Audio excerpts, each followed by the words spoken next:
update. So we have made pretty good progress. The aluminum top frame is now mounted onto the U-joint, which is now welded onto its trolleys, so that's all one solid piece. The motor carriage is welded up, and it's kind of tack welded onto the threaded rod. I'll need to take that off and touch it up. Another little interesting point is I mounted the motors low. Let's see if I can get a good view. So since they're mounted low like that, that gives me more room for articulation, so that way they don't, the top of the frame here doesn't hit the top of the motor casings. If they were up there, motor casings would be way closer to that frame. They still might not have hit, but I just really like the way that it looks with both of the motors.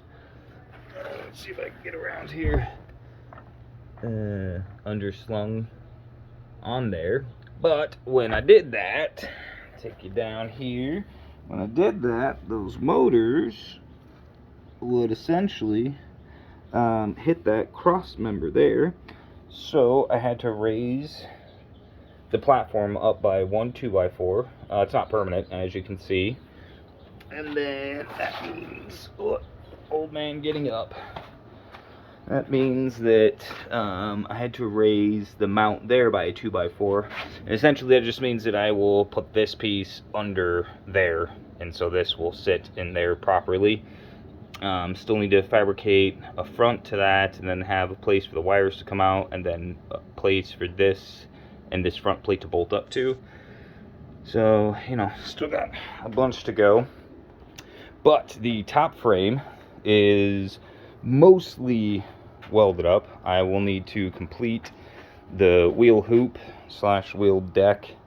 I'm going to make that a full square, and then points from there down to there, still depending on how much aluminum box section I have left, because I wasn't planning on making this cross member, but I wasn't sure how I was going to mount the mount the front carriage there and the back carriage. I wasn't sure how big I was going to make the front carriage. Also, the motors were pointed this way, like the actual motor part. This is the gearbox here, this is the motor here.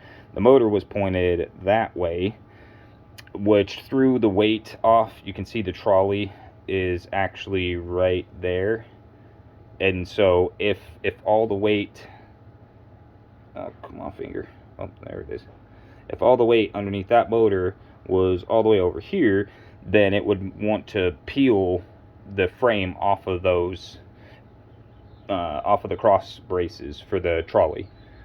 So basically I wanted all of this weight of that motor on top of where the frame actually sits on those cross members, so that way it's not actively trying to, just the weight of the motors and the trolley is trying to peel itself off of those threaded cross members.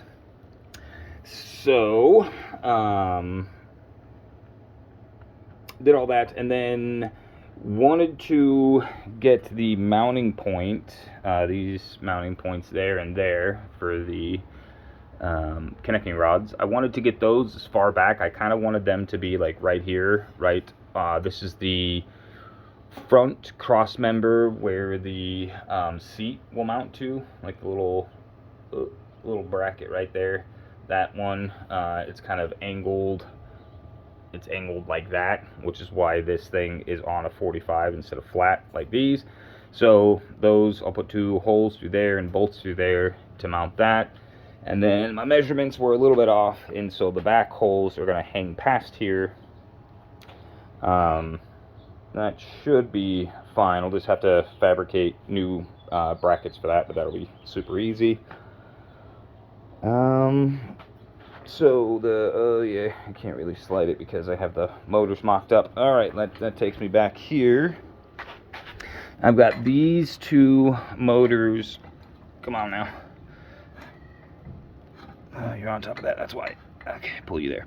I've got these two motors mocked up. These were the, this was the old traction loss motor, and this was what I was going to make the surge motor when all of this was still completely made out of wood.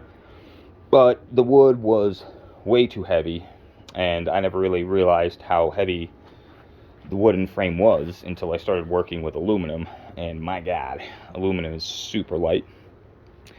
So I've got these two motors mocked up, but let's disconnect.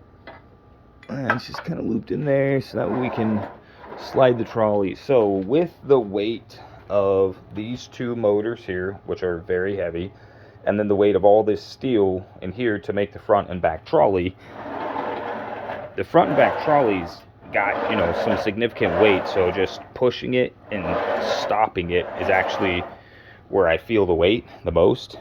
So that thing does still have quite a bit of weight. Still have to put the chair on there, still have to put all the peripherals on there, finish building that, and the weight of my fat ass 200 pounds on there as well means that I'm pretty certain these motors just aren't going to be strong enough, and I don't want, like, if I'm going through all this trouble to completely rebuild everything, I don't want to have wimpy motors on my surge and my traction loss, even though this does.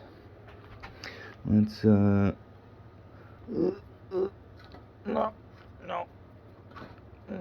can't do it one-handed. Oh, there we go. Get it off. There we go. Okay. Yeah, so even though the frame does slide pretty easily, it is very heavy. The steel mid-frame is very heavy because, I mean, just those trolleys and the top frame are pretty heavy. So you also have to include this weight and these two motors. So the mid-frame is pretty heavy, but it moves pretty smoothly. So I don't think this would necessarily be a big problem. I don't think that traction loss motor would be a huge problem. I still think it would work.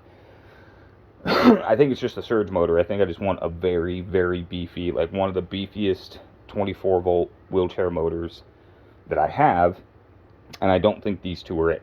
I think they have very compact gearboxes, and just don't think they have the grunt or the gear ratio that I'm looking for.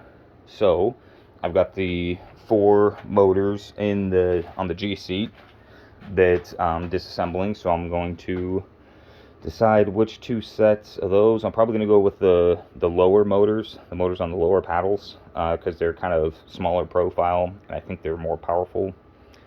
So I'll probably end up going with those, but so far I've got the top frame all done. I can, let's see.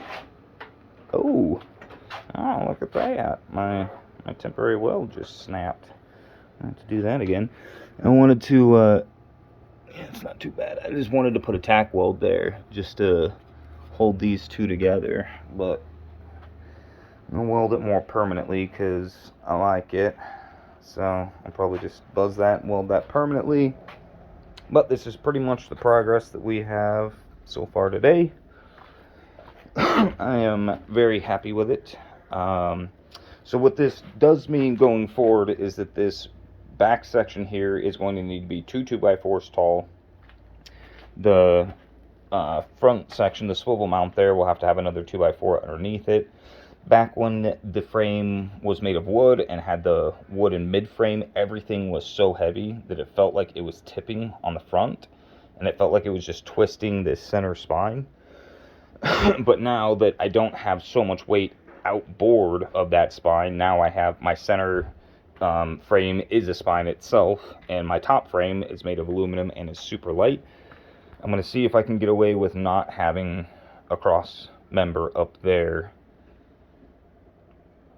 and just leave it, because that'll keep the traction loss frame as small as possible. Otherwise, I would have to make a traction loss frame, and I would make it a box, but it would have to be the entire width of this here, I mean, I guess I could do another triangle up to the top like I did previously.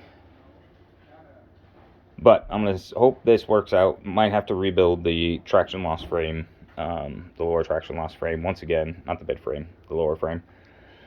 Eventually, I might build it out of metal once it bothers me enough and I save up some money. But yeah, buying all of the metal for all of this was pretty expensive, and buying the welder to weld aluminum was super expensive. So that's pretty much it for today. Talk to you guys later.